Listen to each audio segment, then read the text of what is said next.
Hello everybody. A couple of my subscribers recently asked me to show how to make flavoured butter.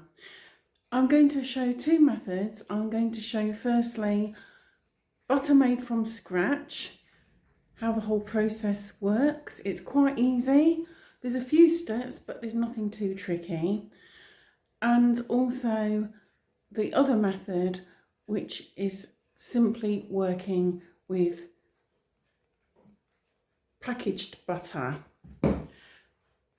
I am going to do a garlic and herb butter with the homemade butter, and with the shop bought butter I am going to make a chili and sumac butter.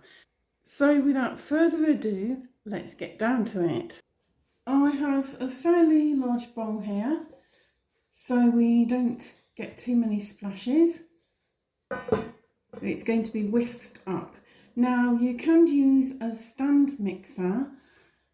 If you use a stand mixer, pour the cream into the mixing bowl and whip it lightly with the balloon whisk, and then change to the paddle whisk and carry on beating until the yellow buttermilk separates from the rest of the cream.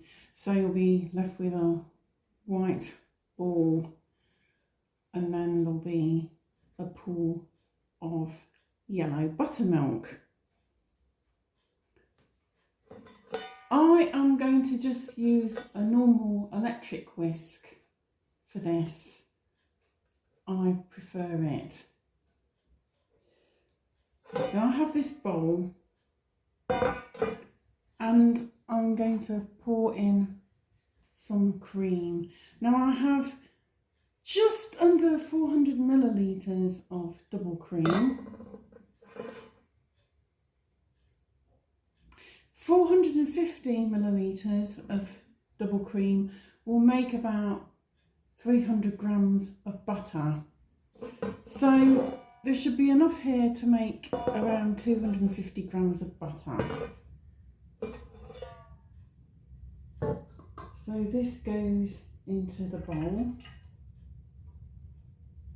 I removed the cream from the refrigerator about half an hour ago, and to allow it to come to room temperature. It makes whisking it quicker and easier. I've washed out the jug because I will need it later for siphoning off the buttermilk. So here's the electric whisk all set up. So we're going in.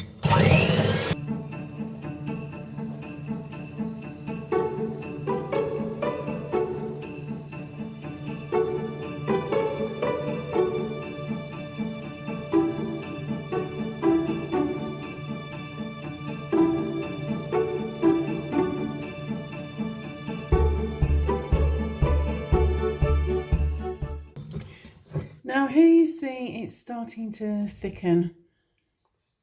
Some creams take longer than others, even if you've taken them out of the fridge half an hour before. I will continue.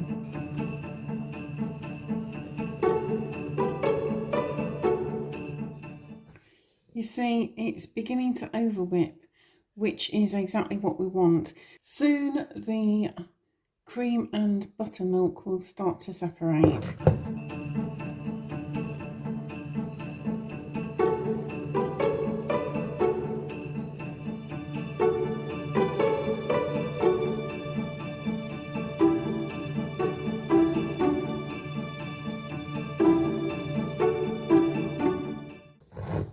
Look folks, we're nearly there. I'm going to scrape down all the cream from the sides, but can you see the liquids? That's the buttermilk. What we're going to do is we're going to pour that into the clean jug. So here we go.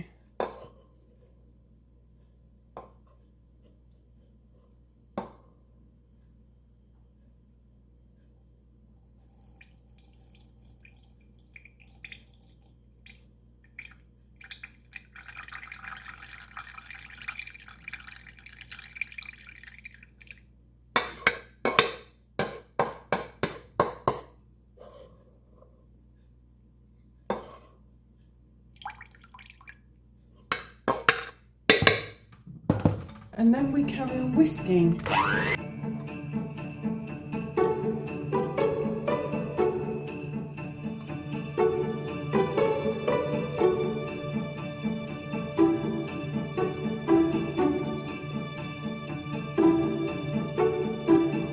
The reason for this is that we get rid of as much of the buttermilk as possible, because if it stays in the butter and you store the butter, then it will taint the butter.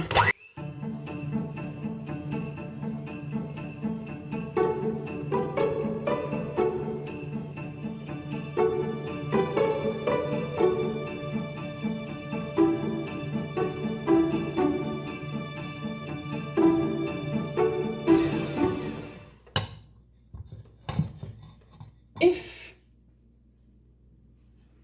you are using the butter straight away though, it doesn't matter quite so much. During lockdown it was sometimes very difficult to get butter, so I'd send Dan out to get cream, or I'd get cream, and I'd make our own butter all the time. After this we'll be just about there.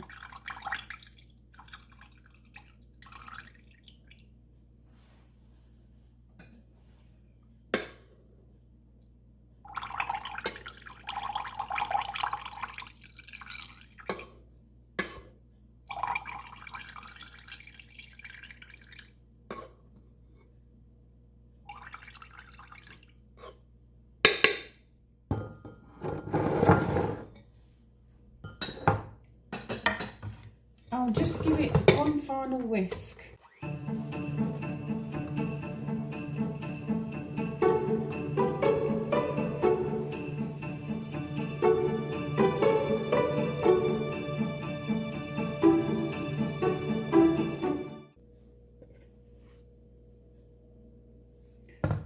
Now what I'm going to do is, what's left I'm going to strain into the jug through a piece of muslin.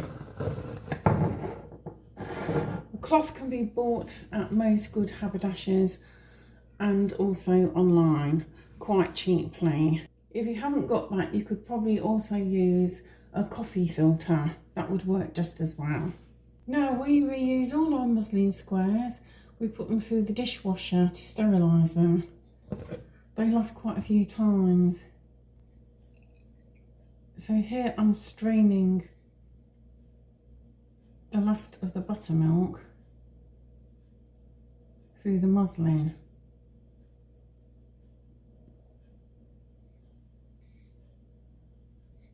Sometimes when I'm using butter straight away, I just put the butter in muslin and just squeeze it into a jug. I'll show you another method though of how to get the rest of the buttermilk out. I have another bowl here. This is a smaller bowl. We've finished the whisking stage now, so we can use a smaller bowl.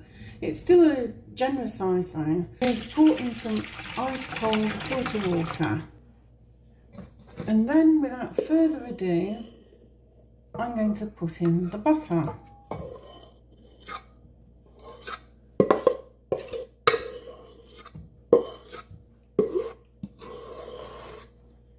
I've put some sexy plastic gloves on, but you could make sure you've got squeaky clean hands. And what you do is you massage the butter through the water, and this is to get out all the buttermilk, because if you leave it in and you're not using your butter straight away, it will go rancid.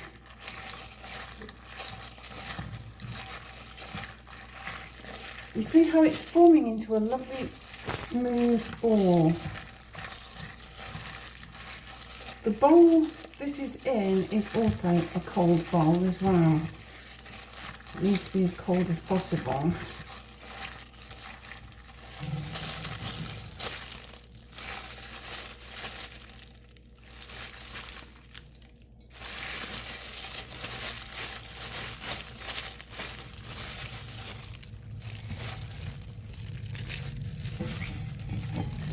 And then again,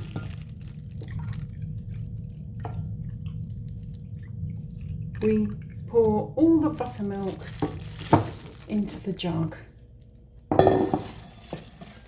We can do this as many times as we like. I'll do it again and it should be ready. So in goes some ice cold water. There's the ball of butter.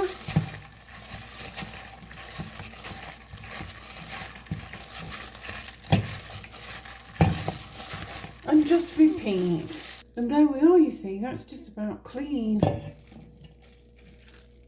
I've put the ball of butter on a plate. That's perfect. Now, if you like salted butter, you can now add a little bit of kosher sea salt. We're going to mix some goodies into it. Always remember when you've worn gloves as well to wash your hands. I'm pressing the butter down a bit.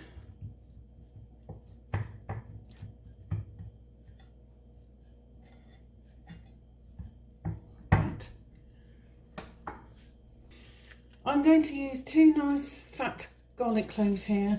This garlic came from one of the local greengrocers in Ramsgate.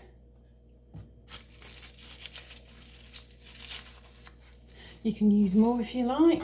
I think for this quantity though, 2 will be enough. If you haven't got fresh garlic, you could also use garlic powder, but make sure your powder is as fresh as possible if you're doing that. And what I do is I squeeze the cloves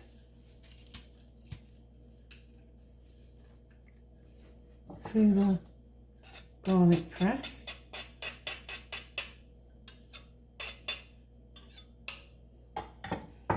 That's not a very juicy clove. I need to add another. There's a bit there.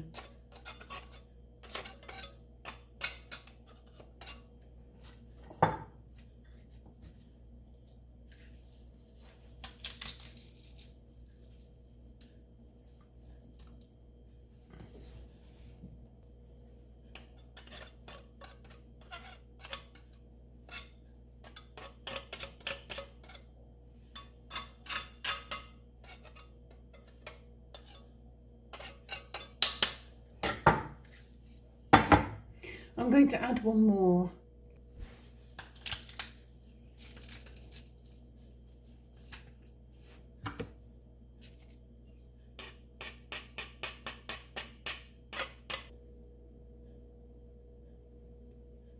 And now I'm going to chop up some flat leaf parsley. I've washed the flat leaf parsley and I'm going to chop off the stalks. You don't really want much stalk in a flavoured butter. You don't need to throw the stalks away though. You can use them in other recipes and soups. They have a good flavour. In fact, coriander stalks are really powerful. Throw nothing away. You can use more or less, but I find this is about the right amount. This is my cleaver. When I worked under a chef in the early 90s in a steak restaurant at a pub, He called his meat cleaver Betsy, and on occasion he would throw Betsy across the room if he wasn't in a good mood, and all he used to say was, "Duck!" And of course everybody used to duck.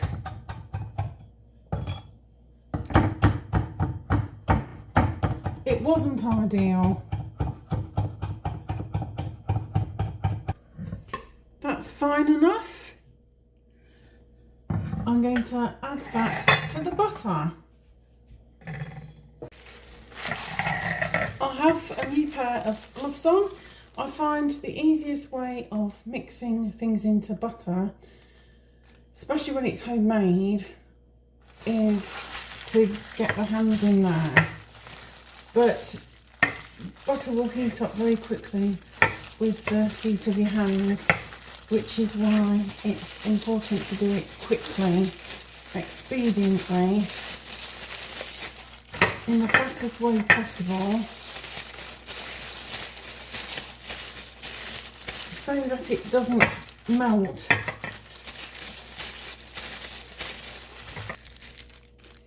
And there we go. Doesn't that look lovely? And now we can roll it into a shape, and you can either wrap it in wax paper and store it in the refrigerator, or you can cut it up into slices and open freeze it, which is what I'm going to do. Then when you do your juicy steak or chicken or fish, all you do is take as many individual butter pats out as you need and add it towards the end of cooking, so your steak is all nice and garlicky and herby and buttery. The board is clean. There's the butter. I'm going to roll it just very quickly. Oh, it smells so good. I can't tell you how nice it smells.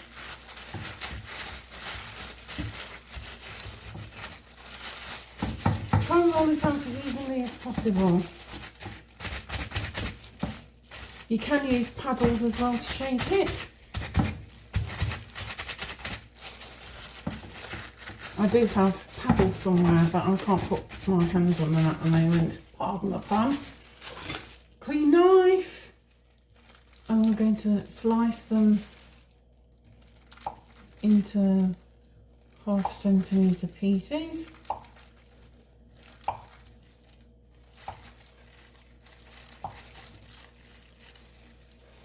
They're quite large. 1, 2, 3, 4, 5, 6, 7, 8 pieces. I've lined a small cake pan with some greaseproof paper, baking paper, whatever you like to call it. This is both. And laying the butter pats on the paper.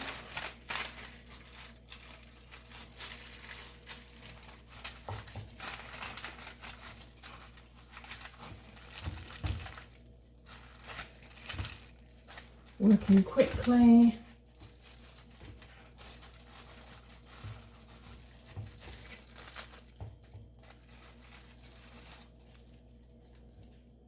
And these are now going in the freezer drawer for about 1/2 hour or until very firm. And then I can bag them up and label them. And they'll be ready to use. And by open freezing them, they won't stick together either in the freezer mag. Now you can keep butter in the freezer for up to about 4 weeks. You can also, incidentally, freeze bits of cheese as well. So if you've got any scraps of cheese, you can put them in a box in the freezer and use and add to as required. Again, they should be all right for up to about a month or so. So what I ask do we do with the buttermilk? The simple thing is we can now cover it over with some plastic wrap and store it in the refrigerator for a few days. And once it turns sour, then that's your buttermilk, and it can be used in soda bread recipes or scones and other recipes that call for buttermilk. So we have 2 products out of a pot of cream. Now, isn't that fantastic? While the first of the flavoured butter pats are chilling in the freezer, we are now going to make the sumac and chili butter with the shop bought butter. This is some store-bought butter. It's not an expensive butter. It doesn't need to be. It's unsalted. It's softened up a bit from being out of the fridge for an hour or so. Keep your butter papers. They're good for when you're doing some baking and need to grease your pans. That's the butter. It's not soft, you can soften it more if you need to. I'm going to press it down. I've got gloves on again. I'll try and soften it a bit.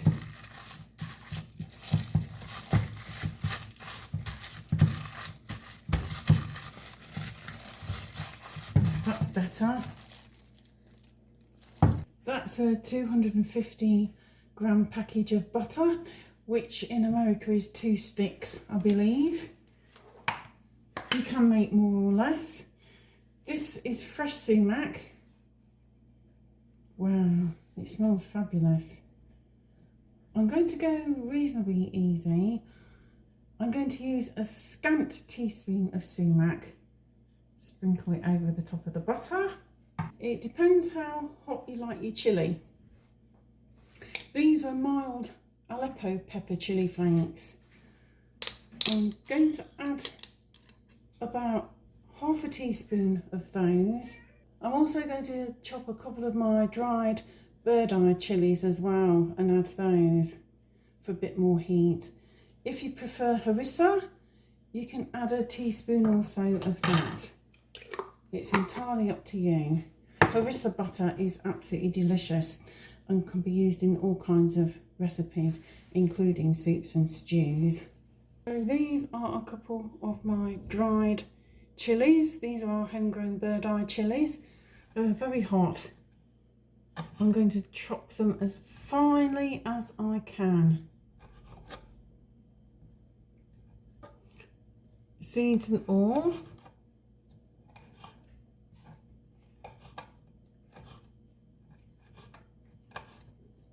Go easy, try not to chop your fingernails as well, which is a trick of mine.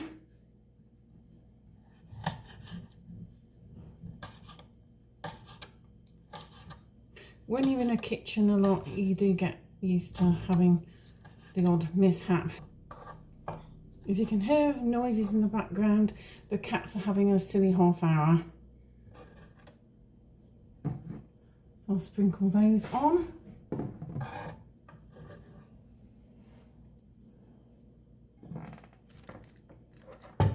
And then it's probably soft enough to mash through, like that. Or, like me, you might just want to get your hands in. I think it's easier.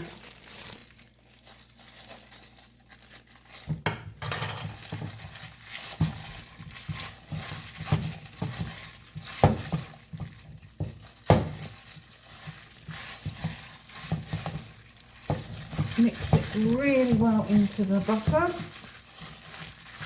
You want all the flavours to blend really well and be distributed throughout the butter.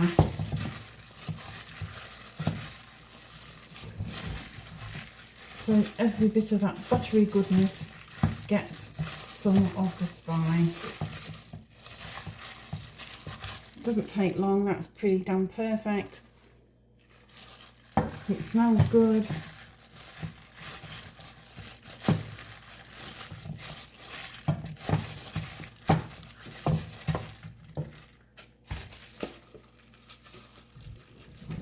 Get up every last bit. And then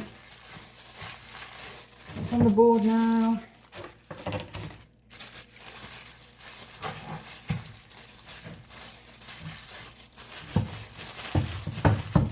Roll it out like before.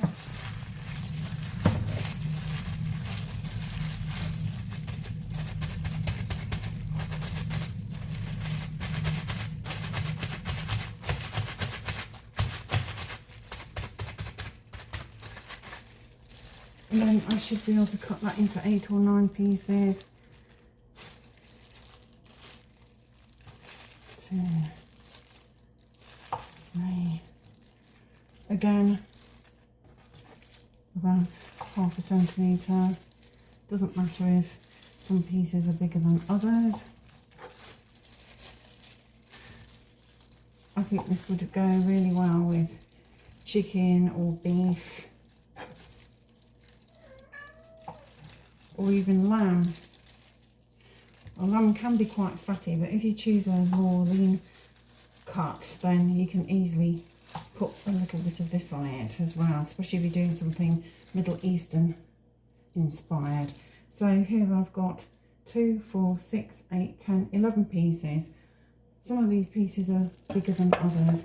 I'll probably cut the others up a bit more evenly.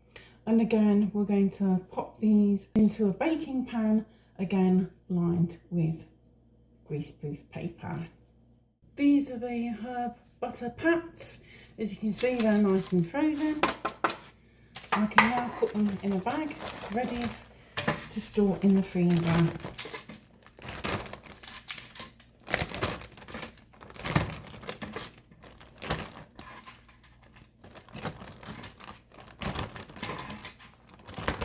There's no reason why I can't use this pan now to put the chili and sumac butter pats on and then put them in the freezer. No reason at all.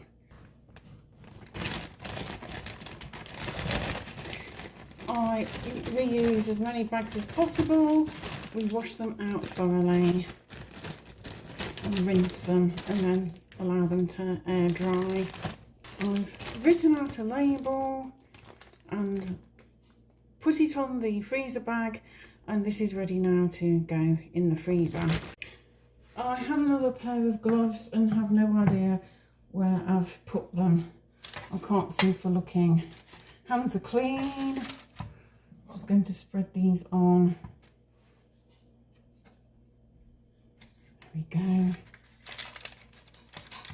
I'm working as quickly as possible because I have no gloves on.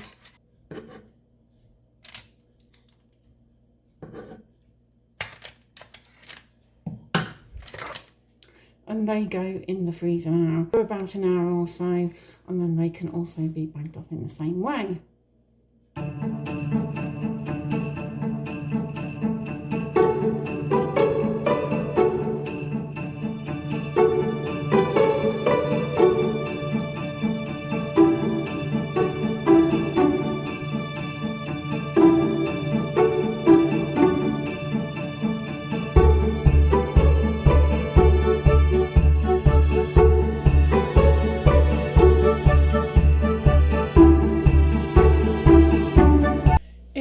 Is that easy? So why don't you try making your own flavoured butter sometime soon? You can use lots of different flavourings. You can use clear honey, you can use, say, paprika, many flavour combinations.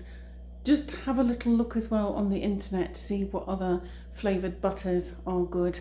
In springtime, well, garlic butter is really yummy. And I'll see you again soon for another one. Bye for now.